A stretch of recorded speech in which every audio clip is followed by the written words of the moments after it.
Halo guys, selamat datang di Marketing Podcast atau yang biasa kita kenal sebagai Markas. Nah, untuk episode kali ini kita bakal ngapain ya?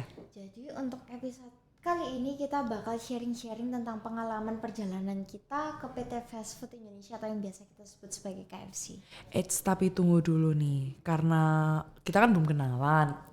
Kalau misalnya dengar puisi atau pantun yang tak kenal maka tak sayang, maka kenalin. Salam kenal semua, nama saya Aurelin dan biasa dipanggil sebagai Olin. Dan sebagai host hari ini, saya nggak sendirian, tapi saya ditemani oleh teman saya.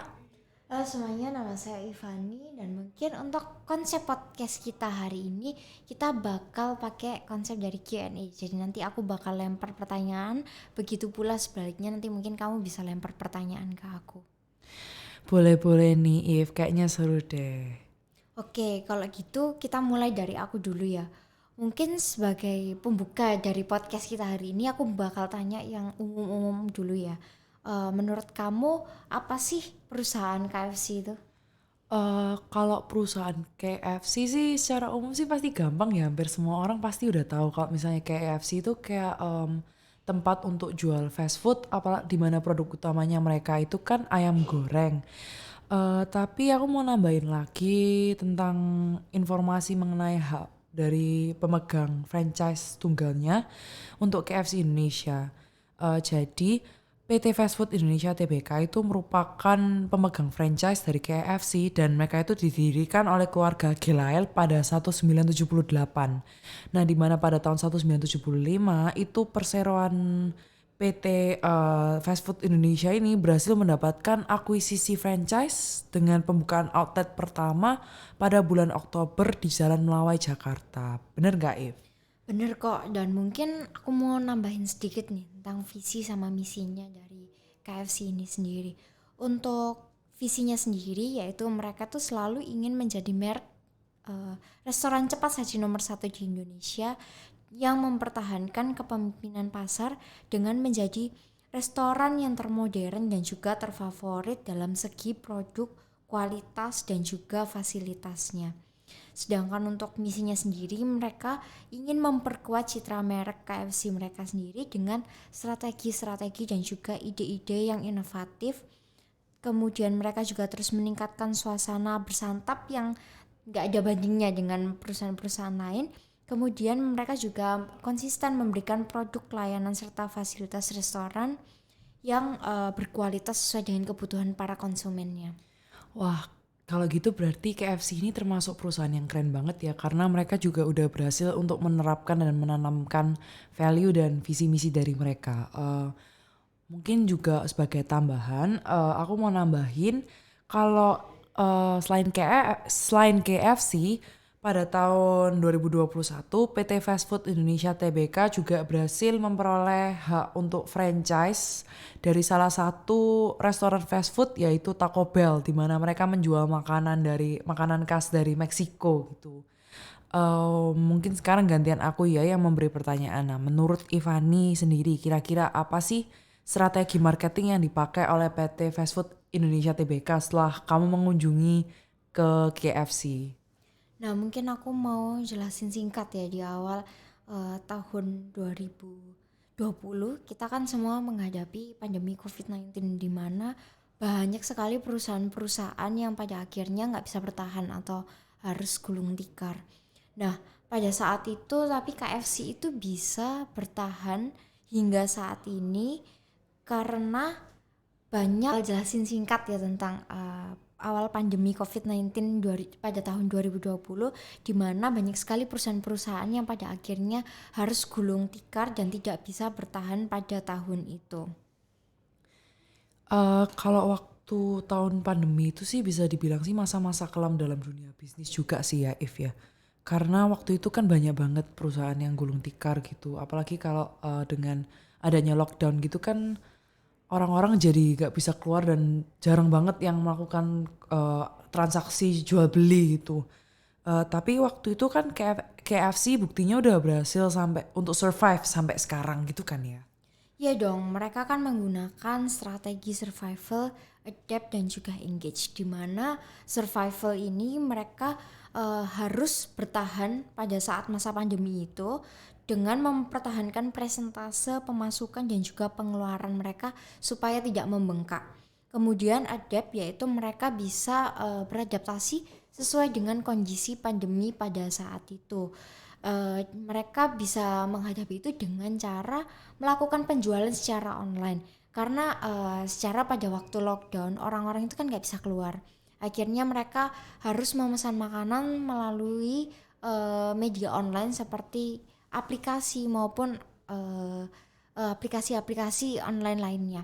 Kemudian mereka juga menggunakan strategi engage di mana KFC mencetuskan ide-ide inovatif mereka sesuai dengan perkembangan zaman pada saat itu. Oke, itu menarik juga ya strategi dari KFC. Terus juga aku baru ingat kalau waktu di KFC di Kemang itu juga mereka ada kasih tentang strategi dari KFC lagi yang baru ini mau di launch gitu sih. Jadi kita anggapannya bakal kasih ke kalian-kalian yang nonton ini kayak advantage berupa spoiler dikit nih. Dimana KFC nanti akan melakukan sebuah kolaborasi spesial dengan beberapa dari kategori entertainment. Dimulai dari karakter kartun, bintang K-pop sampai dengan game yang lagi naik daun. Nah, untuk fitur-fitur dari collaboration ini itu akan terdapat perubahan pada packaging KFC yang akan menyesuaikan dengan tema-tema dari setiap bintang entertainer itu sih. Wah, menurutku menarik banget ya kalau mereka berhasil buat menarik artis-artis Korea apalagi ya yang sekarang lagi digemari sama anak-anak muda buat menjadi collaboration Nah, dari produk mereka sendiri. ya oke. Mungkin kita sudahi dulu ya untuk materi secara teori sebelum rahasianya juga semakin terbongkar gara-gara kita. Nah, sekarang mungkin lebih ke cerita-cerita santai tentang bagaimana sih pengalaman setelah kamu mengunjungi salah satu outlet KFC yang terletak di Kemang Timur. Mungkin apa sih highlight yang kamu dapat waktu di KFC ini, ada pengalaman yang menurut kamu kayak bener-bener kayak bakal tersisa di benak gitu nggak? Aku paling inget waktu perjalanannya sih, kita posisi hanya di Jakarta Pusat ya, kita ke store KFC yang ada di Jakarta Selatan, tapi itu macetnya macet parah, jadi kita harus lama banget di jalan. Oh iya juga ya, aku juga ingat itu waktu itu kan kita udah hampir makan waktu 2 jam, apalagi waktu itu juga udah macet banget, terus hujannya itu juga nggak berhenti-berhenti dari deras waktu kita di base sampai kita sampai di KFC itu hujannya itu juga masih rintik-rintik gitu, jadi kayak nggak berhenti gitu sih. Bener banget. Mungkin dari kamu nih Lin, dari kamu sendiri apa sih highlight yang kamu dapat selama perjalanan kita dan juga company visit kita ke PT Fast Food Indonesia ini? Kalau highlight dari aku sendiri ya, kalau highlight sih ada sih satu, baru inget juga. Waktu itu kan kita kan habis kunjungan, kita kan di base udah mau OTW lanjut ke, kalau nggak salah kita lanjut ke PIK ya waktu itu ya, mau main di Moja. Nah waktu itu di mobil itu kita dikasih sama KFC kayak souvenir anggapannya. Siapa yang nggak suka dikasih makan gratis gitu kan ya. Jadi waktu itu kayak kita dikasih ayam gratis sama nasinya gitu, satu paket lengkap. Dan juga mereka juga kasih minuman gitu sih. Itu yang menurutku paling highlight sih, the best sih. Oh iya, itu aku ingat banget pasti. Tapi aku juga mau nambahin lagi, mungkin di sini memang KFC sendiri itu service dan juga rasa dari ayamnya itu kan yang autentik banget ya.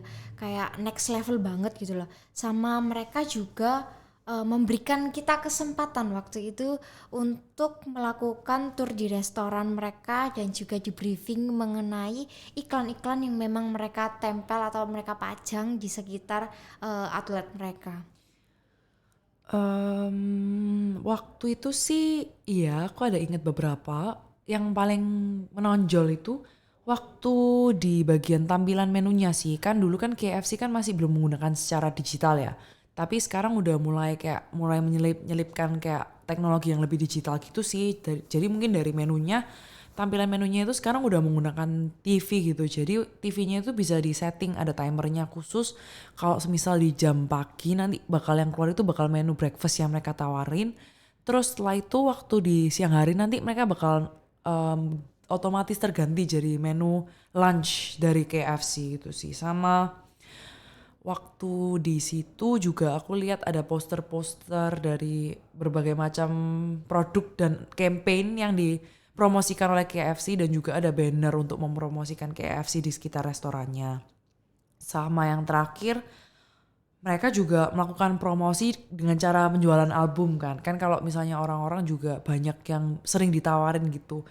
Nah, tapi kalau yang dijual sama KFC itu albumnya itu dari penyanyi Indonesia dan banyak kayak album-album yang baru keluar gitu sih. Terus yang paling menarik itu di situ juga ada kayak banner, kayak semacam bukan banner ya, kayak stand gitu yang dimana disknya itu sampai atas. Jadi kayak ada tampilan dari disk paling bawah yang paling lama sampai ke yang paling hits sekarang gitu sih. Jadi kayak orang-orang bisa ngelihat kayak semisal kayak mereka ada tertarik mau beli kaset gitu, mereka bisa kayak lihat-lihat dulu yang mana yang paling baru gitu sih. Sama yang terakhir, inovasi terbaru dan paling akhir dari KFC sih menurutku yang mereka juga udah ada mesin self service kiosk di mana orang-orang juga bisa pesen sendiri. Itu kan juga merupakan keuntungan di mana dapat membantu untuk mengurangi jumlah karyawan dan juga untuk mempercepat proses pemesanan gitu sih. Nah, bener banget, sangat menarik ya perjalanan kita kali ini ke PT Fast Food Indonesia. Eh, Selama perjalanan ini nih, adakah kesan pesan yang mungkin kamu sampaikan selama perjalanan kita? Ada sih, pasti ada dong. Yang pastinya pertama itu perjalanan kita itu seru banget. Dimana kita memperoleh insight dan pengetahuan baru. Gak cuma soal KFC tapi juga dengan belajar tentang strategi marketingnya dari KFC gitu sih. Tapi selain itu kan kita juga pergi sama teman-teman kuliah. Jadi kayak juga bisa jadi pengalaman karena kita bisa senang-senang seru-seruan bareng gitu sih di situ. Kalau dari kamu gimana, If?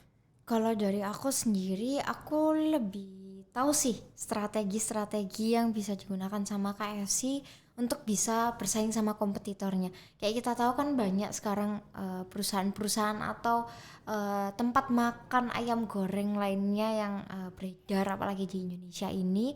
Tapi sampai saat ini KFC masih bisa bertahan dengan penjualan yang terbaik untuk ayam gorengnya mereka. Mungkin dari kami ini aja yang bisa kami sharingkan. Oke, sebelumnya kita mau mengucapkan terima kasih karena sudah bersama dengan kami dari awal podcast ini mulai sampai akhir selesai ini. Nah, sebelum kita akhiri mungkin kita juga ingin mengucapkan mohon maaf sebesar-besarnya apabila ada kesalahan dalam pemilihan kata-kata. Akhir kata, saya Aurelin dan bersama dengan teman saya. Oke, pamit undur diri dan sampai jumpa di episode Markas selanjutnya. Thank you semua, dadah.